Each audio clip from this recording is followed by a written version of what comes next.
Blessed morning po sa ating lahat. Salamat po sa Panginoon dahil tayo po ay nagkasama-sama muli sa salita ng buhay. Salamat po kay Pastor Joe na ako po ay muli na imbitahan para mag-speak po sa salita ng buhay. Good morning din po sa lahat po ng mga FIBA pastors po na naka-tune in ngayong umagang ito at ganoon din po sa mga members na patuloy po na sumasamaybay sa salita ng buhay. At salamat po sa inyong mga buhay na patuloy nyo pong binibigay po na encouragement ang bawat isa, especially po yung mga speakers po, no? Talagang pasalamat po dahil kung wala po mga viewers po ay hindi po tayo magpapatuloy. Amen. Ano po, salamat po sa mga patuloy na sumasabay-bay po. And salamat din po sa mga pagpapala na pinagkakaloob ng Diyos sa bawat isa sa atin na tayo po ay muli nagkasama-sama. Amen. And happy birthday po sa lahat ng may mga kaarawan ngayong araw na to. Ano po, aking mother din po, Mama Josie.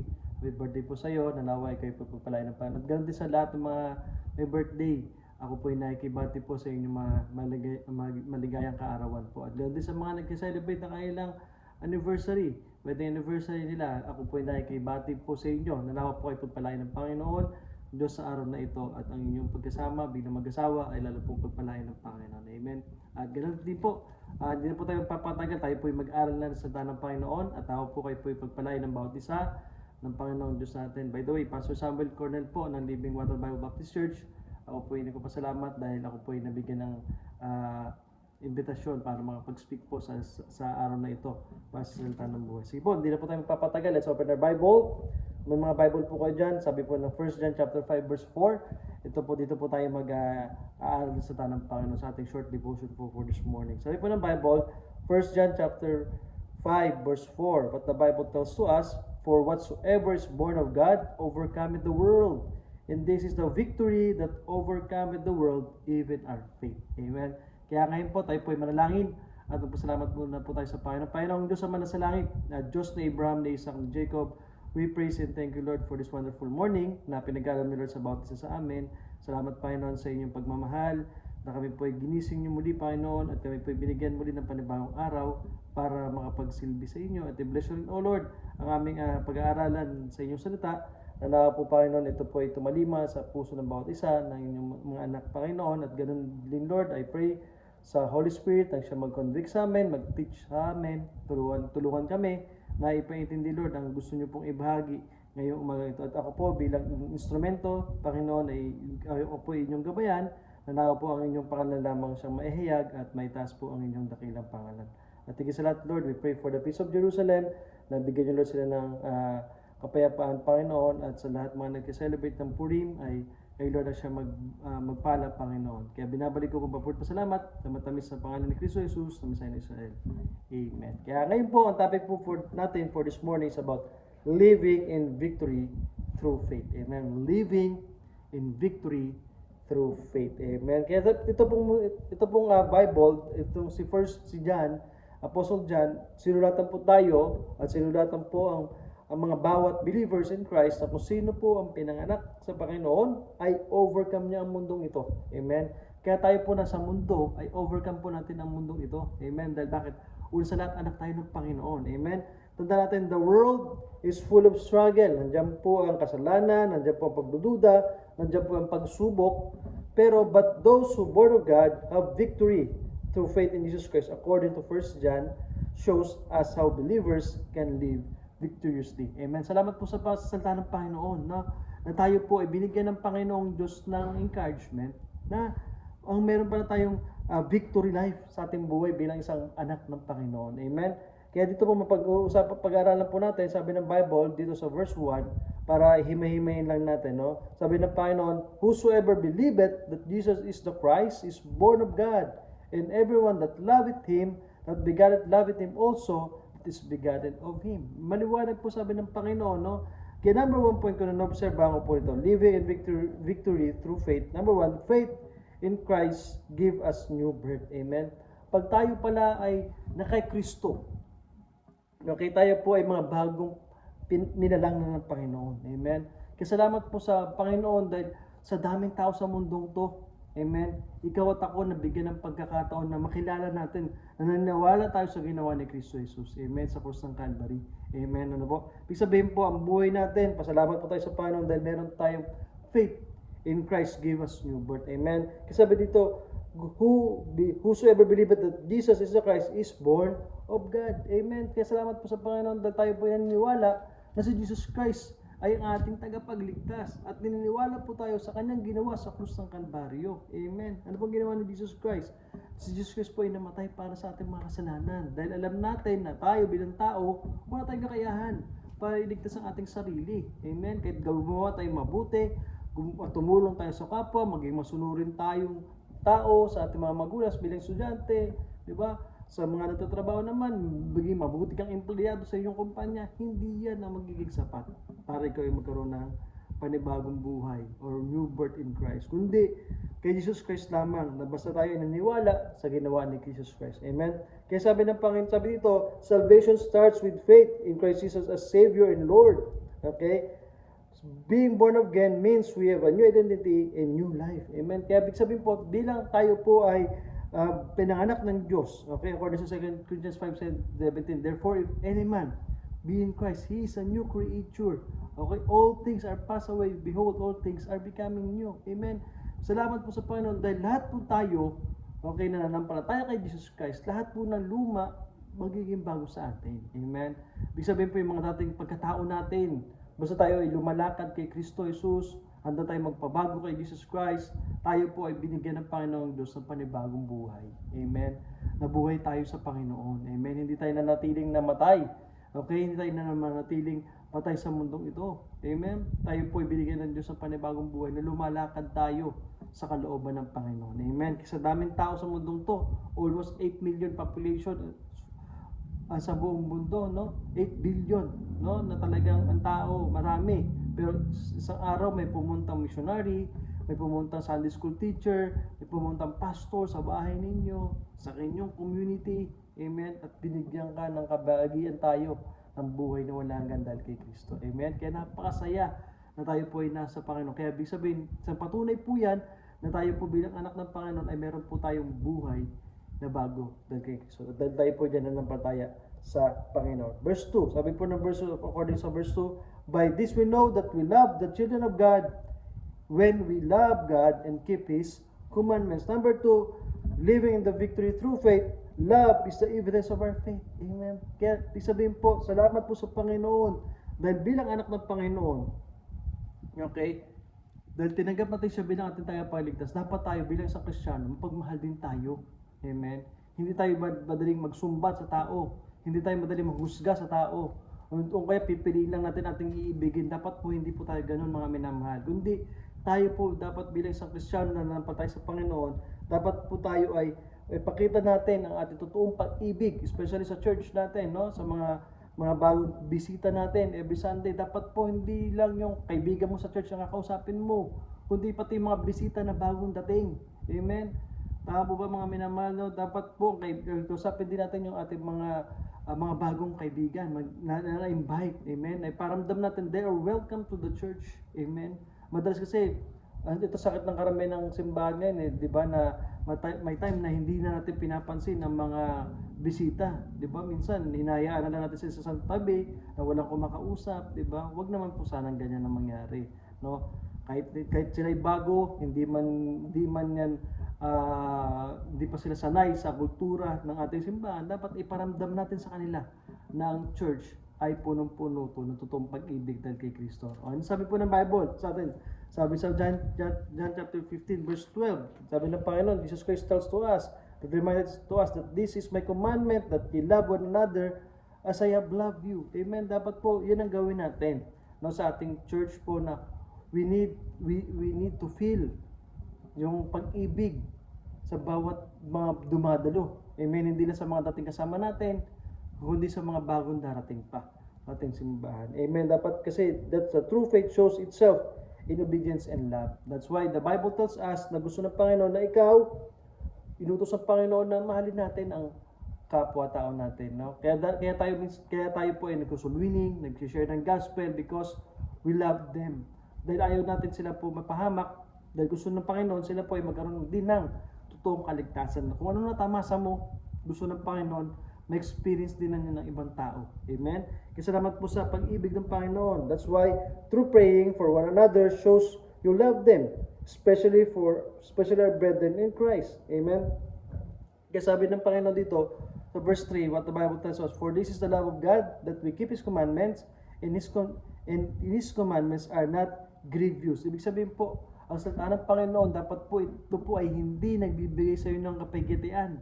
Amen. That's why the Bible tells us na dapat i-keep natin ang kanyang salita, i-practice natin ang kanyang salita. We should obey what the Lord said to us to the Bible. Na gusto ng Panginoon na ikaw at ako mga minamahal ay ipakita natin yung totoong pag-ibig sa ibang tao. That's why, salamat po sa mga members of the church. They pray for your pastors. Amen. Sa mga pastors na nagpipray sa mga members of the church at sa mga kailangan pang masyaran. Amen. Salamat po. Amen. That's why we share the love that God's given to us. Amen. Hindi man natin sila kasama palagi, di ba? Hindi man natin sila nakikita, pero yung pag-ibig natin through prayer is especially is nakikita yan. Talagang you care for those people, especially sa mga members of the church. Amen. Sa mga local natin na pastor, sa mga missionaries na nagpupunta sa ibang lugar. Amen. Na sila po ay kailangan na ng panalangin. Kaya that's why some missionaries ay go to your church. They need a partnership and prayers also. Amen. Kaya salamat po sa Panginoon dahil tayo po ay maging katulungan through prayer. Amen. That's why we show the love of God to that kind of thing, na tayo po ay nagpipray sa bawat isa. Amen. Kaya gusto ng Panginoon, bilang isang anak ng Panginoon, hindi lang po panalangin, amen, ang ating ibigay. Kung if ever man mayroon kang kapatiran na medyo hirap sa buhay, no, medyo kailangan niya ng advice natin. Amen. At kung kailangan man talaga niya, may mga kapatiran na bago, na mananampalataya, na gusto nilang makikita mo naman kung sila ay nagpi-faithful pero kailangan nila ng konting financial assistance. Kung medyo maluwag-luwag ka, pwede mo i-share. That's why the show of your love for them. Amen po mga minamahal, no? Kaya big sabihin po, tayo po bilang anak ng Panginoon, no? We need to share our blessings to others also, no? Kaya nga napaka-importante po meron kayong mga lunch fellowship sa church ninyo, bring your own food. Okay, huwag kang maging madamot, no, na ay doon na ako kasi mag-church tapos makikihingi nila ako ng pagkain. Dapat magdala ka din ng part mo. Amen. Hello mga minamahal, no? We need to share our part also, no? Kasi nga sabi ng Panginoon, kung ang gusto ng Panginoon, we share the love. Okay? At sa pagbibigay ng mga ganyang bagay, we share the blessing that God given to you. Amen. Kaya hindi na po dapat puro pakabig tayo. Amen. Dapat po ang pag-ibig po sa bawat isa is give and take yan.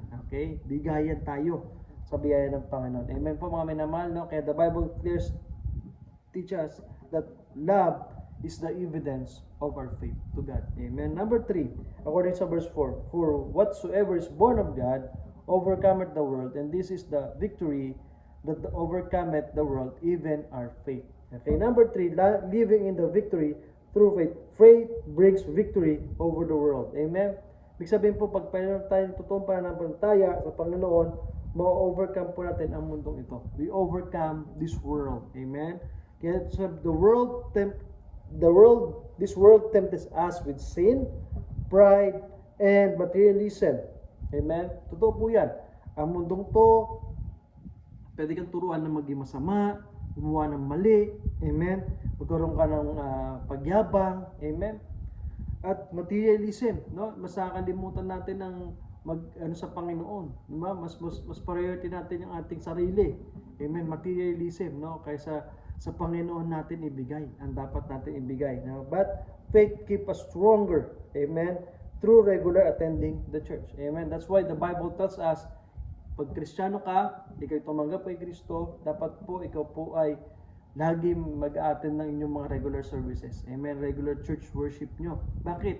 Kasi po, to edify ourselves towards to God. Amen. Na dito sa church o dito sa gawain ng Panginoon, dyan po pinoproklama ang kanyang salita. Amen. Walang ibang lugar na pwedeng malaya, ibahagi ang salita ng Panginoon. Amen. Hindi naman pwede natin ibahagi yan sa school. Diba? May oras lang doon sa school eh. Diba? 1 hour nga lang pag mga school evangelism eh. Diba? Pero hindi katulad doon na sa church talaga, specific place, may program na ginagawa. At doon talaga malaya, ipahayag ng pastor or ng preacher lahat ng gusto sabihin ng Panginoon. Bakit?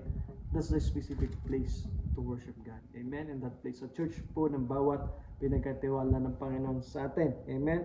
That's why the Bible tells us, pag tayo pala ay patuloy na lumago sa Panginoon, dun pinapatunayan ng Panginoon na natatalo natin ang mundong ibabaw na to. Amen? Ibig sabihin, kahit oferan ka ng mundong to, okay? Na kahit anong kahit anong mga temptation ang offer sa'yo, hindi mo yan kaagatin. Bakit? Dahil alam mo sa sarili mo kung sino ang iyong paglilingkuran pag araw ng linggo. Amen? Dapat piliin natin ang Panginoon. Amen? Mga minamahal na that's the Bible tells us that we overcome this world. Amen? Sabi dito, victory is not by our strength, but through trusting Christ daily. Amen po tayo, para makuha po natin ating spiritual life na buhay Kristiyano, hindi po natin kaya kung sa sarili lang natin. Amen? Kundi sa biyaya ng Panginoon lamang. Amen po mga minamahal. Kaya dapat po bilang isang Kristiyano, bilang anak ng Panginoon, always ask God, Lord, palakasin mo ko. Palakasin mo po yung aking pananampalataya. Palakasin mo po yung aking pagmamahal sa iyo. Palakasin niyo po yung aking pag-ibig sa kapwa. Na ito po kahit nakakainis minsan, yung mga kapitbahay namin, yung mga kasama ko sa work, yung mga kakaklasmate ko, nakakainis sila minsan, no? Pero sabi ng Panginoon, dapat po mas palakasin mo pa rin. Okay? Ang iyong pag-ibig sa kapwa-tao. Bakit? Kasi yan ang gusto ng Panginoon eh. Do we overcome this world? Tandaan natin mga minamahal na tayo bilang anak ng Panginoon, pinapadaan tayo ng Panginoon sa mga kanyang pagsubok. Pero salamat sa Panginoon, dahil nandyan siya na nagbabantay sa iyo. Ang kailangan mo lang mga minamahal is patuloy tayong lumapit, tumawag, at higit sa lahat manalig kay Kristo Jesus. Amen? Bilang Panginoong Diyos natin. Tandaan natin, ang ating gusto ng Panginoon according sa 1 John chapter 5 verse 12, sabi ng Panginoon, He that hath the Son hath life, and he that hath not the Son of God hath not life. Ibig sabihin po tayo mga minamahal, salamat po sa Panginoon dahil tayo po ay may buhay. Amen? Na tayo po ay nagkaroon ng buhay dahil kay Kristo. Pero pag hindi tayo nanampalataya kay Kristo, wala tayong buhay. Amen? Patuloy pa rin tayo sa mga maling ginagawa natin, maling direction ng ating buhay. Bakit? Kasi nga wala si Kristo sa atin. Pero salamat sa Panginoon that faith give us new birth. Amen? Love proves our faith. And especially faith brings victory. Amen? Kaya salamat po sa Panginoon dahil meron tayong totoong victory sa ating buhay bilang anak ng Panginoon. Kaya that's true victory is found in Jesus Christ. Amen? Kaya ibig sabihin po, ang totoong victory, okay, na kay Kristo po. Okay? Kaya huwag natin iwan, huwag tayong umalis. Okay? Huwag manatili tayo sa Panginoon. Deep rooted in Christ's love. Amen? Yan po ang kailangan natin mga minamahal. Pag tayo po ay nanatili sa Panginoon, ang Diyos ay patuloy niya tayong gagabayan, iingatan, at higit sa lahat, patuloy tayong magpaturo sa Panginoon sa mga kanyang salita. Amen? Alam ko po na marami tayong mga pinagdadaanan, pero daan natin mga minamahal. Pwede mong daanan, pero huwag kang tumambay. Okay? Daanan mo lang. Sumunod ka lang sa pace ng Panginoon. Amen? Bakit? Kasi gusto ng Panginoon, you should pass on it. Okay? Para sa Red Sea, di ba? Yung mga Israelite, kung nakita nila yung crossing of the Red Sea, di ba? Hindi sila tumambay dun eh. Dumaan lang sila eh. Di ba? Kasi ako, nakita nila, ganda ng ganda ng parang aquarium, di ba?